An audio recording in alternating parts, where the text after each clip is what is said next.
Good morning all. अज बेटे असीं करांगे 18वीं ते 19वीं सदी का जिहड़ा वैष्णव जिहड़ी कविता उहदे बारे।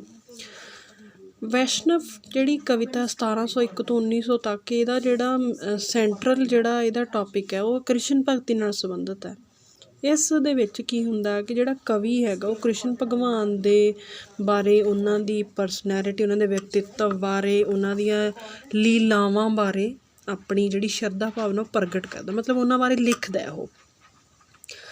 ਇਹਦੇ ਵਿੱਚ ਜਿਹੜੇ ਭਗਤ ਨੇ ਉਹ ਆਪਣੇ ਆਪ ਨੂੰ ਜਿਹੜਾ ਹੈਗਾ ਇੱਕ ਲੜਕੀ ਦੇ ਰੂਪ 'ਚ ਚਿੱਤਰਿਤ ਕਰਦੇ ਨੇ, ਜਿਵੇਂ ਮੰਨ ਲਓ ਇੱਕ ਗੋਪੀ ਦੇ ਰੂਪ 'ਚ ਚਿੱਤਰਿਤ ਕਰਦੇ ਨੇ। ਇਸ ਰਿਸ਼ਤੇ ਦੇ ਵਿੱਚ ਭਗਤ ਦਾ ਆਪਣੇ ਆਪ ਨੂੰ ਕੋਈ ਜ਼ਿਆਦਾ ਉੱਚਾ ਜਿਹੜਾ ਸਥਾਨ ਨਹੀਂ ਦਿੰਦਾ ਉਹ, ਬਲਕਿ ਜਿਹੜੀ ਮਾਨਸਿਕ ਅਵਸਥਾ ਉਹਦਾ ਭਾਵ ਪ੍ਰਗਟ ਹੁੰਦਾ। ਇਸ ਤਰ੍ਹਾਂ ਇਹ ਜਿਹੜਾ ਭਗਤ ਹੈਗਾ ਇਹ ਸੂਫੀਆਂ ਦੇ ਨਿਕਟ ਹੋ ਜਾਂਦੇ ਨੇ, ਜਿਹੜੇ ਕਿ ਰੱਬ ਨੂੰ ਮਸ਼ੂਕ ਦੇ ਰੂਪ ਦੇ ਚਿੱਤਰਦੇ ਨੇ। वैष्णव कवियों के सब तो पहला असीं पढ़ांगे खुशहाल राय के बारे। 18वीं सदी के विच खुशहाल राय अपने समकाली लाहौर का जिहड़ा दीवान कौड़ा मल सी ਉਹਦੇ वर्गी शख्सियत का मालक सी। दोवें सहजधारी सिख सी। सहजधारी सिख किहड़े हुंदे ने जिहड़े कि केस कट्टण तो बाद भी अपने आप नूं सिख मन्नण, ते दोवें ही उन्हां मालकां दे मुलाजम सी जिहड़े कि सिखां दे कट्टड़ दुश्मन सीगे। इन्हां सहजधारी सिखां दी धार्मिक सांझ सिखां दे साथ दी जिहड़ी मंग है वो करती सी, पर राजनीतिक स्थिति उन्हां तो संकोच वे संजम की मांग करती सी। एक पासे वो गुरुआं की उस्तत करते सी, पर वो मुगलों के अधीन काम करते हुए भी उन्हां दे गुण गाउंदे सी। पंजाबी यूनिवर्सिटी दे विच भाषा विभाग दे वल्लों खुशहाल राय की जिहड़ी रचना है उहदा एक संकलन प्रकाशित किया गया।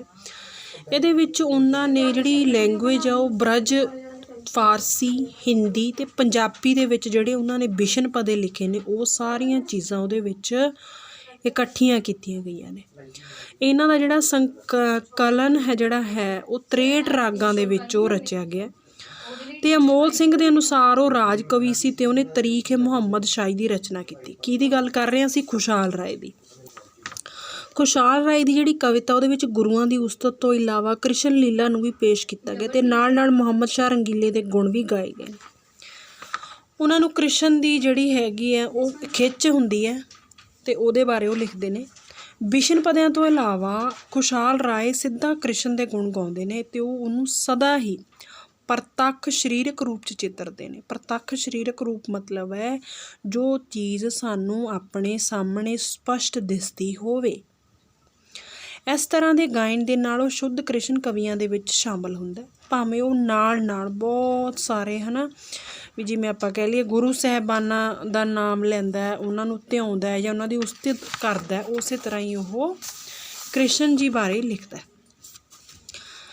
तां खुशहाल राय भी एक इहो जिहा ही वैष्णव कवि है जिहड़ा सिख गुरुआं दे लई भी अपने मन च शरधा रखदा है। असल दे विच उहदे लई रब विच विश्वास जगाउण वाले सारे धर्म समान ने। शायद वो सलाह कुलदान आई है जिहदे करके उहदी कविता च हिंदू असी देवी देवते, सिख गुरु, मुसलमान, पीर फकीरां दी उस्तत सानूं मिलदी है।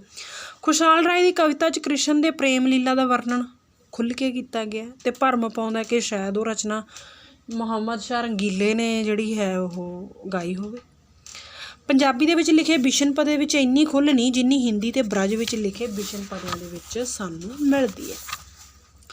दूसरा जिहड़ा राइटर है इन्हां दा वो हैगे ने मनोहर दास। मनोहर दास ने भी कृष्ण लीला नूं नाटकी ढंग दे नाल रचिया। उन्हां दी रचना विच भी सानूं जिहड़ी है राधा अपनी माँ दे कोलों अपने विछोड़े दी पीड़ जिहड़ी हैगी आ वो मतलब दिखाई दिंदी है।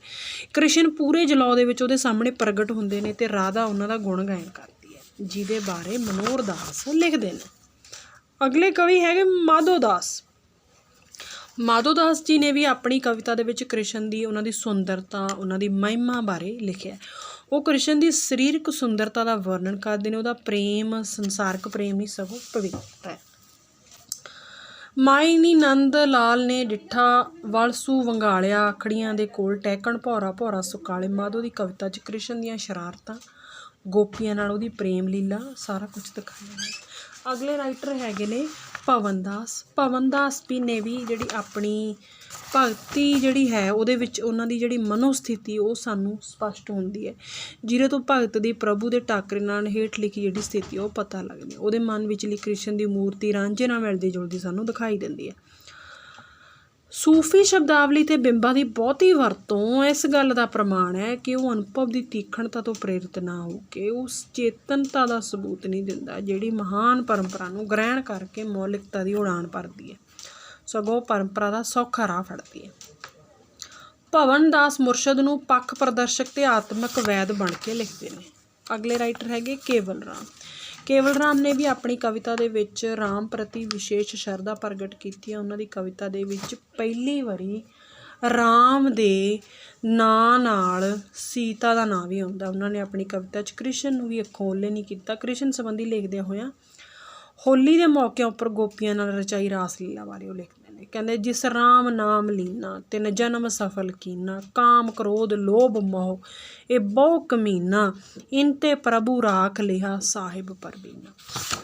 ਅਤੇ ਅਗਲੇ ਜਿਹੜੇ ਕਵੀ ਹੈਗੇ ਨੇ ਉਹ ਹੈਗੇ ਨੇ ਭਗਵਾਨ ਦਾਸ। ਭਗਵਾਨ ਦਾਸ ਦੀ ਰਚਨਾ ਦੇ ਉੱਪਰ ਗੁਰਬਾਣੀ ਦਾ ਪ੍ਰਭਾਵ ਹੈ। ਉਹਨਾਂ ਦੀ ਕੇਵਲ ਇੱਕੋ ਕਵਿਤਾ ਹੀ ਪ੍ਰਾਪਤ ਹੈ, ਮੈਂ ਅਣਜਾਣ ਤੇਰੀ ਖਬਰ ਨਾ ਜਾਣੀ, ਤੂੰ ਘਟ ਘਟ ਮੈਂ ਫਿਰੋ ਉਦਿਆਣੀ, ਤੂੰ ਘਟ ਘਟ ਮੈਂ ਫਿਰੋ ਵਿਦੇਸ਼। ਇਹਨਾਂ ਸਾਰੇ ਕਵੀਆਂ ਤੋਂ ਬਿਨਾਂ ਅੱਡਣ ਸ਼ਾਹ, ਜਾਨਾ ਜੀ, ਆਲਮ ਸ਼ਾਹ, ਬਾਕੀ ਸ਼ਾਹ, ਸ਼ਾਹ ਆਲਮ, ਸ਼ਾਹ ਮੁਰਾਦ, ਸ਼ਾਹ ਹਬੀਬ, ਭਗਤ ਗੁਣਕਾਰੀ ਜੀ, ਬਿਹਾੜੀ, ਬਣਿੱਤ, ਇਹਨਾਂ ਬਹੁਤ ਸਾਰੇ ਕਵੀਆਂ ਦੇ ਨਾਮ ਵੀ ਵੈਸ਼ਨਵ ਮੱਤ ਦੇ ਵਿੱਚ ਅਸੀਂ ਕਾਊਂਟ ਕਰਦੇ ਹਾਂ। ਔਰ ਅੱਜ ਤੁਸੀਂ ਜਿਹੜਾ ਵੈਸ਼ਨਵ ਮੱਤ ਬਾਰੇ ਹੈ ਉਹ ਚੰਗੀ ਤਰ੍ਹਾਂ ਪੜ੍ਹਨਾ ਹੈ ਔਰ ਯਾਦ ਕਰਨਾ ਹੈ। ਧੰਨਵਾਦ।